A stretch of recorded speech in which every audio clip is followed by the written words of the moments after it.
5.4 is about writing a function rule.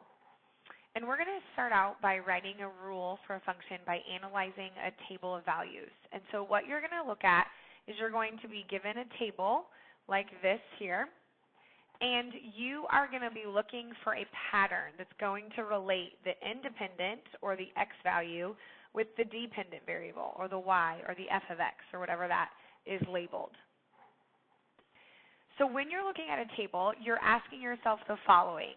We're trying to find a pattern to go from our x to our f of x. And so the question is, what do I do to go from 1 to get to 5? What do I do to get to 2 to get to 6? Okay, and so that's what we're asking ourselves. And you might notice in this one, you might say, well, to go from 1 to 5, I add 4. For that to work, it has to be a pattern, which means it has to continue all the way down. And so if I add 4 to each of these x values, I do get out my output or my f of x values. And so the function rule would be, so we're just writing it in general, I take my x values, so I just write x, and if I add 4 to them, that will equal my output values, which is my f of x. And so when you're writing a function rule, you need to make sure that you have an equal sign. And so this would represent our function rule.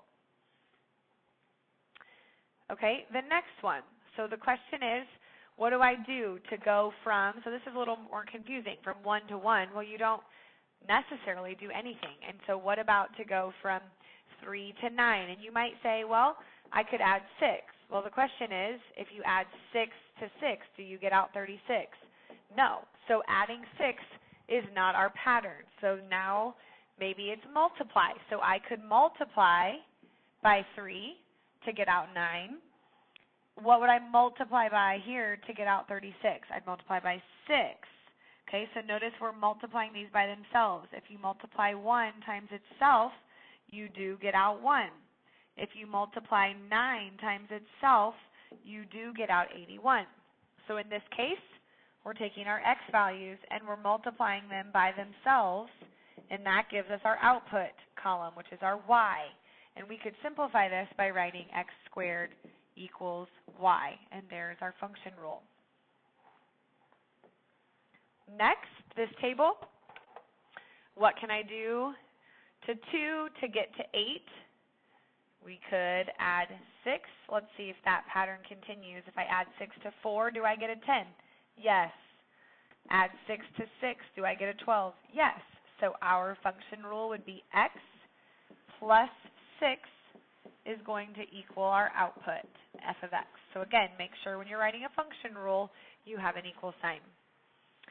Just a few more to practice. Now notice this time, to go from x to my f of x, we are going back, right? We're losing numbers. We're getting smaller this time.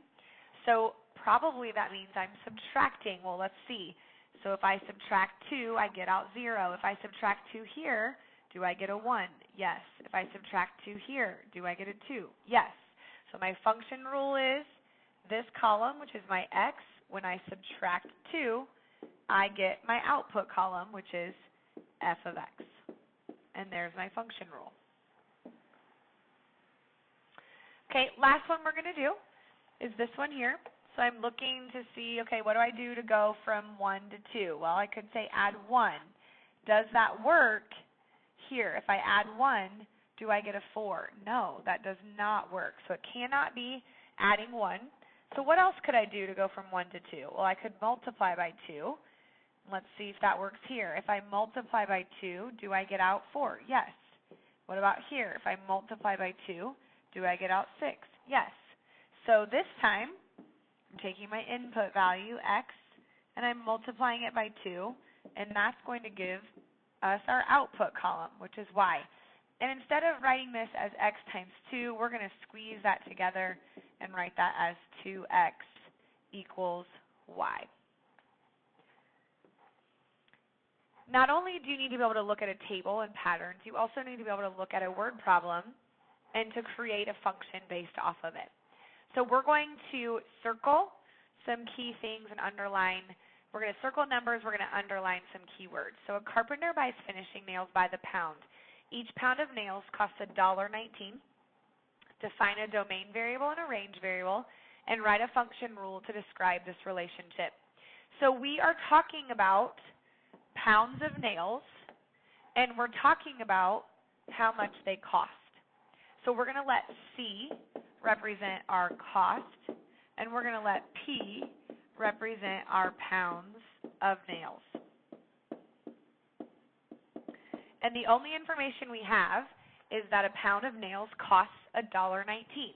So when you know the price of something, you always take that price times that variable, times the pound of nails. So whenever we want to know how much something costs, you always take the cost of something times however many of it you're going to buy, and that will give you your cost. So there's our function rule. Now the problem says, how much do 12 pounds of finishing nails cost? So 12 pounds is going to go into our P. So we're going to plug that 12 into our P. So we're going to take 1.19,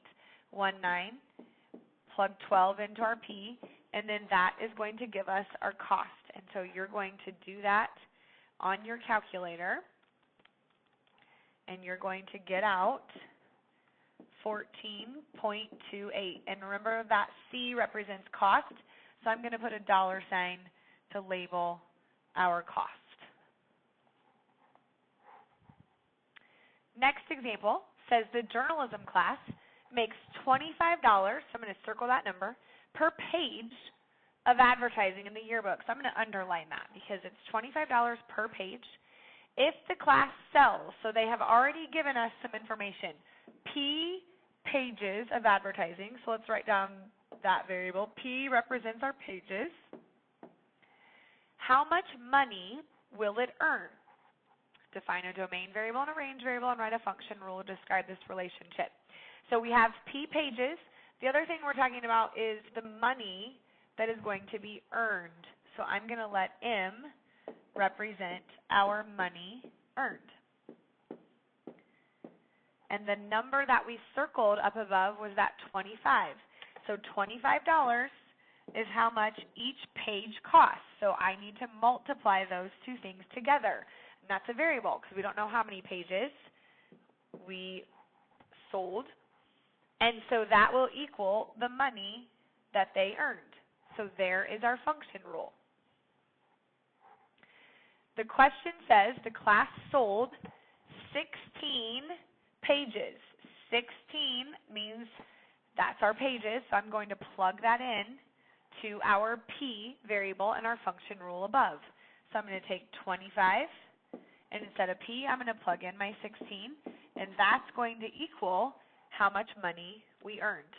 So we're going to take 25 times 16, and we're going to get 400, and that is our M, which is our money earned, and so we're going to put a $sign to represent money. So how much money did the class make? $400.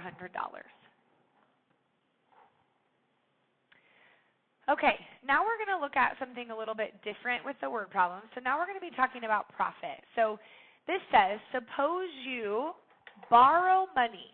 Okay, so we borrowed money from a relative to buy a lawnmower that costs $245. You charge $18, let's circle that, to mow the lawn. Write a rule to describe your profit as a function of the number of lawns mowed. So this time they've given us the word. So we're going to write an equation. This is the same thing as rule, right? Write an equation to describe our profit as a function of the number of lawns mowed. Okay.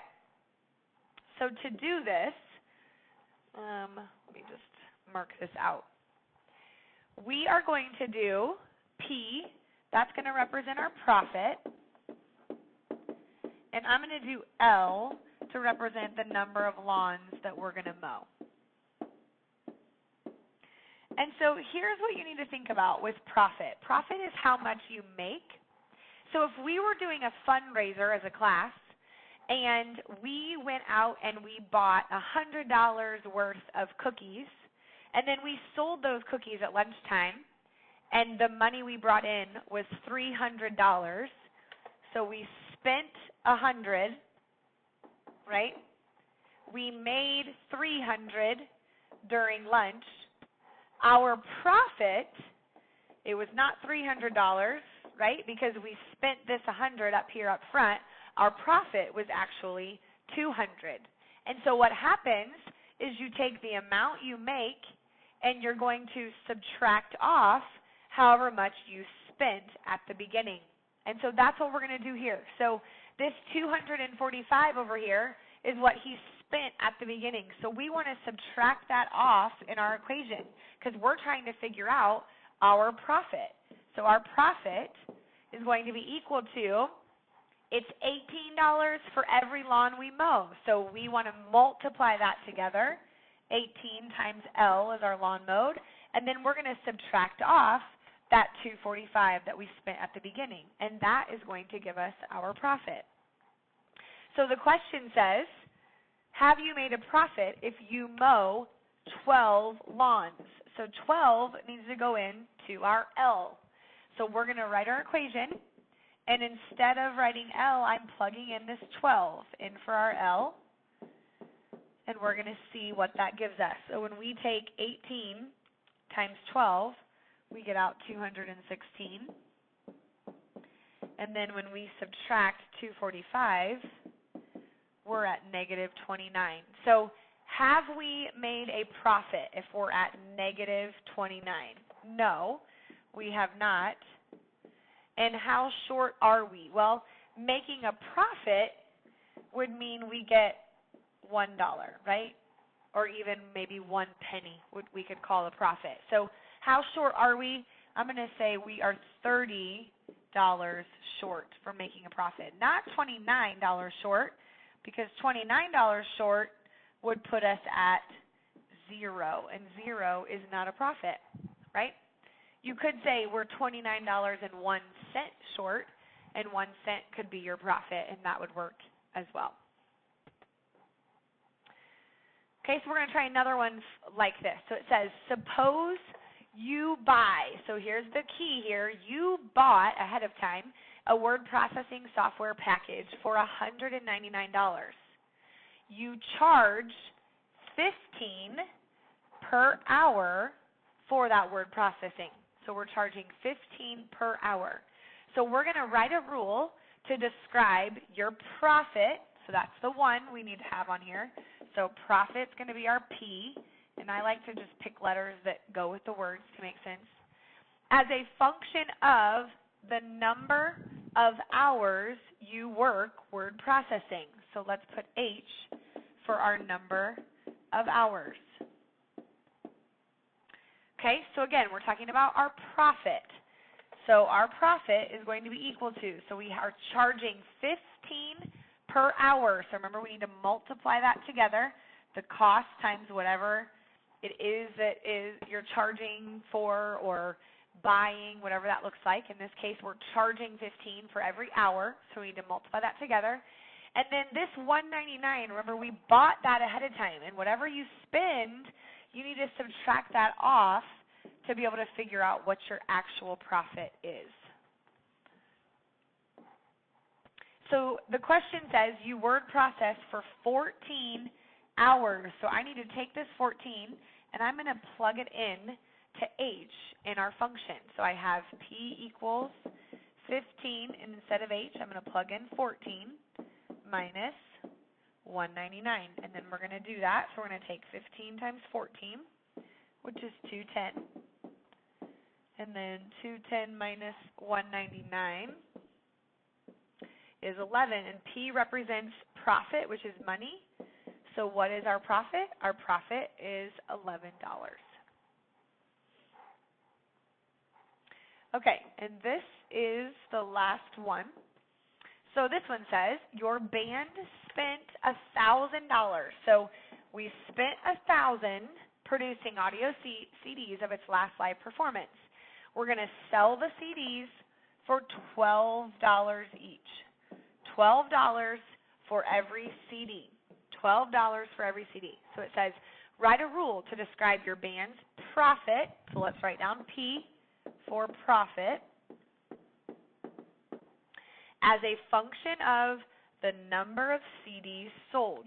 I'm going to use C for number of CDs sold. Okay, so again, we're talking about our profit. So we have our profit here, and our profit is going to come from the CDs we're selling. We're selling those CDs up here for $12 each.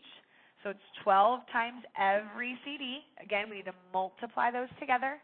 And then we need to subtract off what we spent, and we spent $1,000 at the beginning. So we need to subtract that off.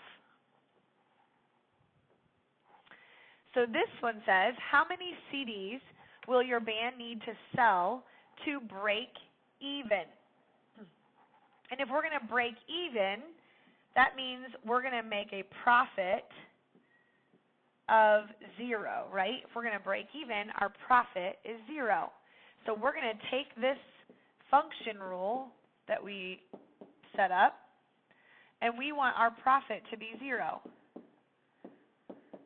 Because the question is asking how many CDs. So we need to solve this time for C, because C represents our CDs. So I'm going to draw on my wall, and I'm going to solve for C. So I'm getting C by itself. So I'm going to add 1,000 to both sides. Left to right, 1,000 is equal to 12C. And then I'm going to divide by 12 on both sides. And so 1,000 divided by 12 is 83.33 repeating. And so how many CDs do we need to sell to break even? Can't sell 83.3 CDs, so we need to sell, to make sure we're not in the negatives, 84 CDs. 84 CDs to break even. And that concludes 5.4.